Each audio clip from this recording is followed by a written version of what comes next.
Today is the 7th day of April 2020. Just trying my own way to get the information out to my people. The authority figures in Nassau still don't know that we don't have any radio. 75% of us in central Abaco. No newspaper. No means of media. What your family or friends don't send you or what you don't see on WhatsApp, that's the information that you get. You have to decide whether it's fake news or not.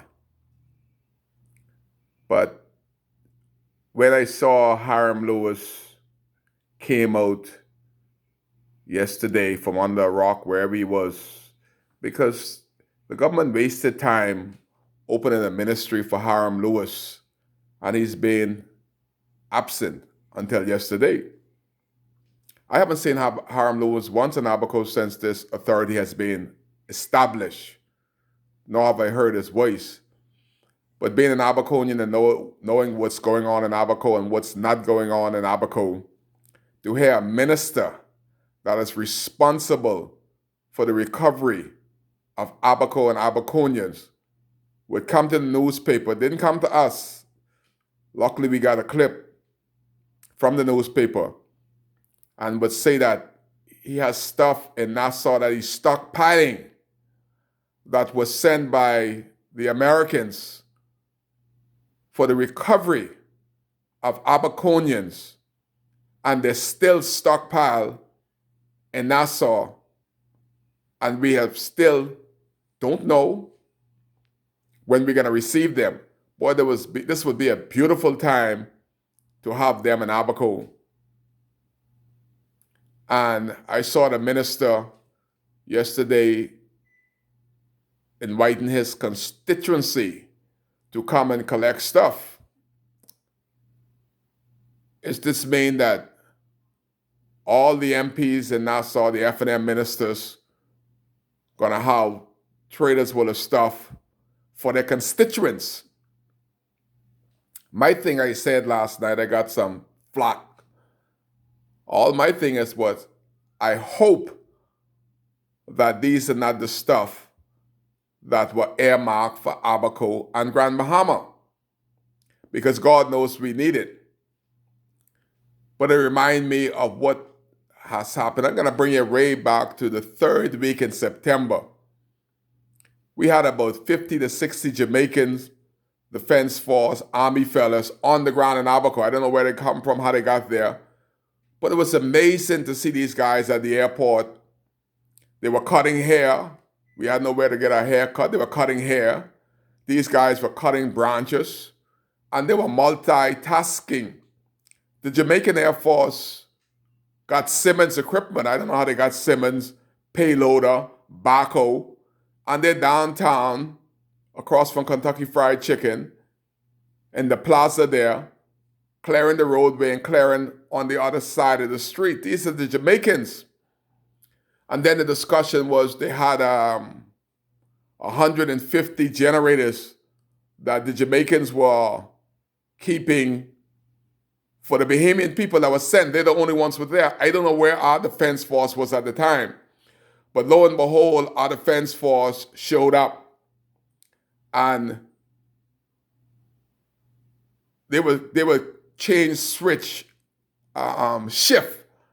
They would have different shifts. Sometimes one country would guard the generators in the night, one would guard it in the day. This was at the building that's supposed to be open for custom. They had 150 generators there. So lo and behold, the Bahamian Defense Force had the night watch. When they came back, and the Jamaicans are not dumb, they count them to make sure when they sign over from the switch that the numbers are right. 50 out of 150 generators were missing. So the Jamaicans, they said they're not gonna sign off that the numbers are right because the 50 of the 150 are missing. 50! So I heard the Jamaicans talking, they said, how could your defense force that are there supposed to protect you can steal from you? If we were to go back to Jamaica, that would be embarrassing to our prime minister and our country that 50 generators got missing under our watch. We're here to help. And it was such a beautiful thing to see the Jamaican soldiers all over Abaco. And then we had soldiers from all over the other countries brought their tractors and they were cleaning up.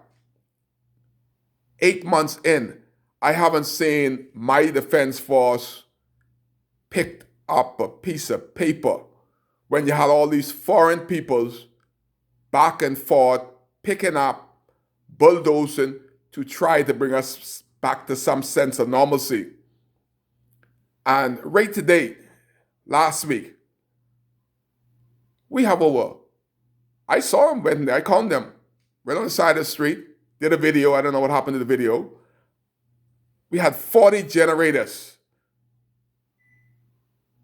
put inside a trailer or a tent where the World Food place was by the Union Jack Dock. They were there.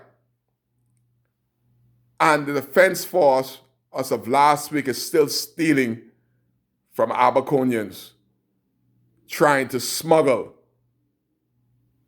the generators with food items that is earmarked for Abaco. And they're still there in the tent. You'll be surprised. I wish that the media, Radio Abaco or some other media in Abaco, would go right there by the Union Jack Dock. They ain't gonna let me go in there. They can shoot me. I ain't going there. That's too close for comfort. Just to go in there and to show the world what has been right in the trailer there for the past 2 to 3 weeks. Our food, our generators, they're still there. While the armed forces still is trying to steal from us. This is highly unacceptable. And to hear yesterday, with all the hungry mouths that our minister have our goods in Nassau stockpiling to give the people from the COVID-19 virus. That was never earmarked for that, Harold Lewis. Catch your head. You can't take something that somebody sent for a people and give it to other persons. That is not acceptable. That is wrong. The question, I did all this to ask this. Darren Henfield, James Albury, could you all please ask Harold Lewis, when is all these stuff that he has in the NEMA camp? Ask Captain Stephen Russell, that weightless organization he got called NEMA. All I see in Abaco, NEMA got a bunch of tents, a bunch of trucks running up and down. But why is NEMA holding the goods, the food products and other products that were earmarked for Abaco 8 months in? They are still in Nassau. Can you make that call, Darren? Abaco needs it. Abaco wants it. Abaco deserve it. It ought to be in Abaco a long time if Darren Henfield was doing his job. And trust me, Darren knows exactly what's there because he went in there and sent over 25 to 30 generators. He handpicked, earmarked 30 generators right from the NEMA base. I know about it. Personally, I know about it because he sent some to me. 5 of the generators that I gave out. I never kept one because I didn't have any place to put it. But Darren knows what is in the NEMA based in Nassau. And if he doesn't know, he ought to have known. If he could find 25 to 30 generators and send to Abaco to particular people, family members, I'm one of the family members that got one, but I didn't need it. I gave it out. So he knows exactly what else was in there. He knows exactly what's in the trailer in Abaco because one of the generators he gave to his uncle. that came back late. So they already know exactly what is in the trailer in Abaco. The question is, why can the goods get to the people that needs it? Why are they campaigning on goods that they didn't send, they didn't buy? People saw that we need them and they sent it to us. And the government of the Bahamas, this caring government, is holding our goods hostage in Nassau 8 months later. That can't be right. That's when these Kai Care videos letting the people of Abaco know that their member of parliament, Darren Henfield, and James Albee, all this restriction, all these letters now that James coming out with, can somebody ask James to go right across the street from Maxwell down the road there and look into that trailer? He has political clout. He's the member of parliament. Look in that trailer, James. What is in that trailer that ought to be given out to needy people in Abaco 3 months in? Generators is in there. If the Defense Force haven't continued to steal from us, they're there.